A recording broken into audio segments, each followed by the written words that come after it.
Bom dia, Ana Paula. Obrigado por ter aceito o nosso convite em conversar sobre esse tema que eu julgo ser um tema extremamente importante, tá? Muito pertinente para os dias atuais e para os desafios que nós temos passado frente à sanidade na suinocultura. Tá? As vacinas autógenas.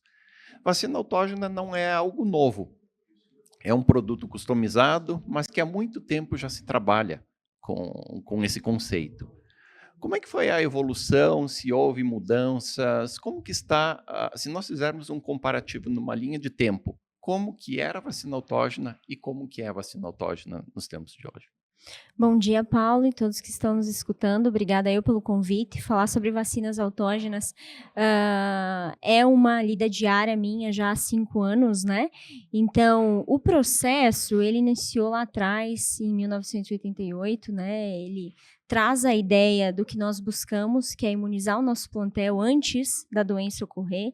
Então, já antigamente, essa é a ideia, né? Prevenir de forma focada naquilo que está circulando nas nossas granjas e no plantel.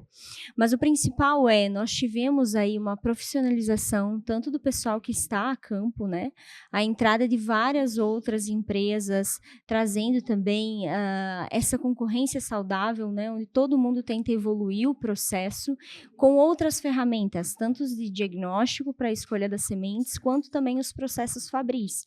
Então, nós sabemos o quanto complexo é produzir vacina autógena. Nós temos um produto para cada granja, às vezes mais de um produto para cada granja, e os agentes são diferenciados. Então, nós precisamos também de um complexo industrial para a produção de forma mais qualificável possível. Então, nos últimos anos, houve essa profissionalização desde o campo até o final da indústria. Uhum. E quando tu fala na questão de produto, na verdade, uma vacina autógena, nós estamos oferecendo algo que ainda não existe, né? Então, é muito mais complexo do que se pensa. Tá? Existe algum segredo, algum diferencial, tá? Quando nós pensamos em eficácia dessa vacina? Tá? Sabemos que o que vai compor essa vacina são agentes isolados de um determinado sistema de produção. Tá, eu gostaria que tu explanasse um pouquinho sobre esse ponto crítico. Tá? De que forma nós vamos determinar quais são os antígenos, quais são as bactérias, outros agentes que vão compor essa vacina. Tá? Quais são os cuidados que nós temos que ter na formulação de uma vacina? Apesar desse tempo que passou, né, dessa cronologia que a gente fez, né, Paulo, o ponto principal, ele é o mesmo e básico, que é a identificação da doença na granja. Então, desde o momento da nossa coleta, nós identificamos o problema. Se é o início, muitas vezes nós somos chamados, né, e acaba passando 1 ou 2 semanas do quadro clínico, e talvez isso interfira também nas nossas escolhas da vacina. Então, o principal é focar no momento ideal da coleta, focar nos animais ideais também. Então, nós precisamos aí de animais no início do processo clínico. Muitas vezes isso também pode ser associado com febre alta, caracterizando então um processo sistêmico. Nós vamos acabar encontrando aí nesses animais de quadro sistêmico a bactéria em vários outros sítios, que não o sítio de onde ela estaria de forma comensal, né? E que a gente pode isolar, inclusive, de animais saudáveis. Então, esse ponto principal do início da construção da vacina autógena, acho que é muito importante a seriedade desse trabalho no início, né? O número de animais também coletados para que seja representativo do processo.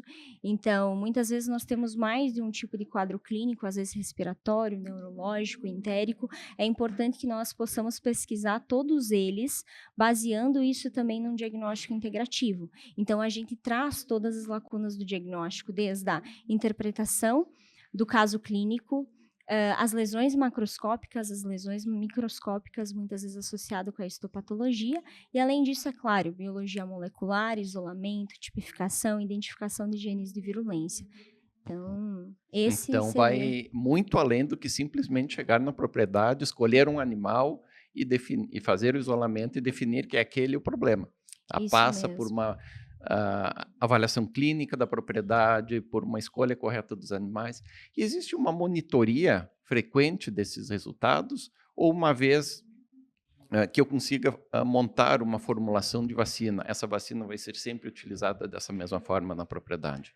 O que eu sempre converso com a nossa equipe, com os clientes também, é que de 3 a 4 meses pós a inserção de uma vacina autógena, a gente pode ter alguns surtos mais graves acontecendo, né, Paulo? Principalmente porque se você tinha a imunização desses animais com outro produto, às vezes algum agente estava sendo minimizado ali. Nós tivemos um surto, coletamos dessa nova amostragem. Quando nós tiramos uma vacina e inserimos outras, nesses 3 a 4 meses você pode ter uma pequena desestabilização. Então, a monitoria nesses primeiros meses ela é essencial e, óbvio, como a gente tem a variabilidade que continua ocorrendo na granja, é importante, e isso já é uma rotina também das vacinas autógenas, que é fazer um acompanhamento.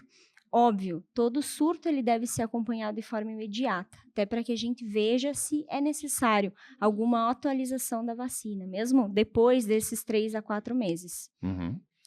E uma coisa, Ana, que é muito frequente no nosso sistema de produção. Nós não temos uma única origem numa creche, por exemplo. Nós temos a mistura de várias origens compondo uma população de animais.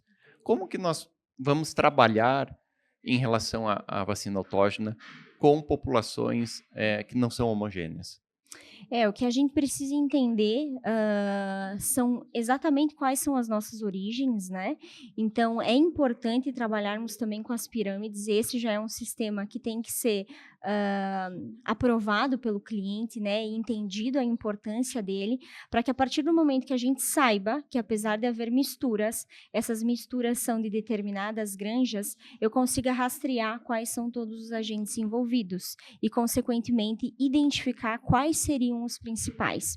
Então, dentro da IN 31, que rege as vacinas autógenas, nós produzimos um produto para aquela propriedade em específico que nós isolamos ou propriedades adjacentes que estejam relacionadas. Então, sim, a vacina autógena ela cabe para esse sistema, desde que a gente também consiga ter um controle de quais seriam as granjas, quais seriam os animais e que a gente mantenha sempre esse alinhamento para não fugir de uma variabilidade muito grande.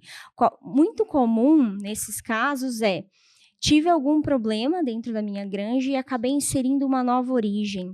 Muitas vezes nós temos uma desestabilização novamente por entrada de um novo agente. Então, nós precisamos pesquisar, entender e verificar a possibilidade ou não de estar inserindo também para atualização. Uhum. Ou seja, então nós vamos fazer uma pesquisa muito mais ampla, Isso. investigar o que está circulando em todas as origens para chegar numa vacina que seja eficaz para todas elas. Isso aí. Uhum.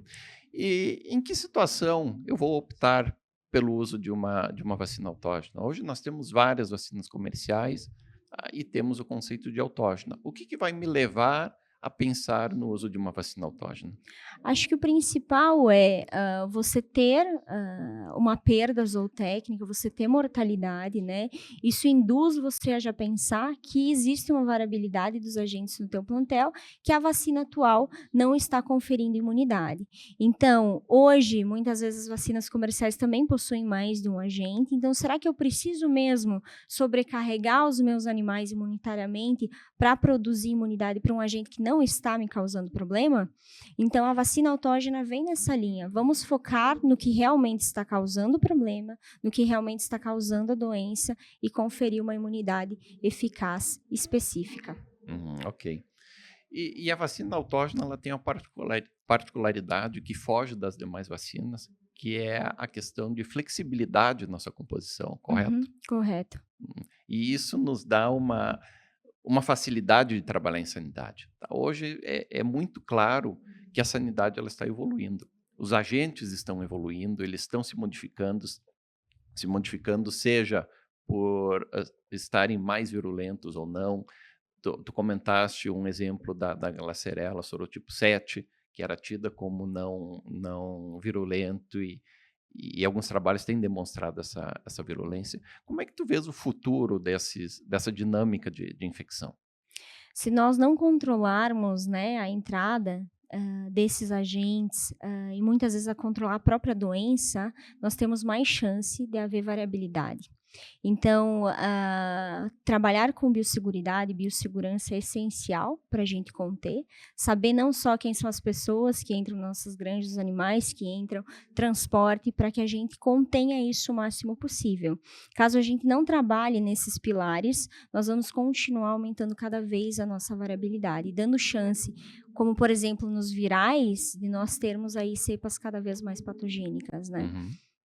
E um ponto que às vezes é bastante discutido, protocolos vacinais. Existe um protocolo padrão? O que eu posso, de que forma eu vou estabelecer um protocolo vacinal? Tá?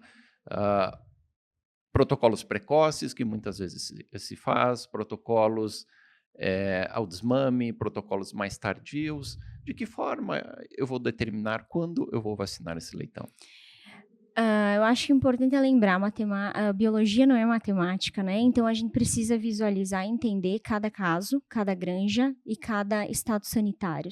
Óbvio, nós temos agentes que possuem imunidade mais longa ou mais curta, agentes que são mal imunógenos, como por exemplo o estrepto, o APP, que possui uma imunidade passiva que muitas vezes pode chegar até 70 dias de idade do leitão.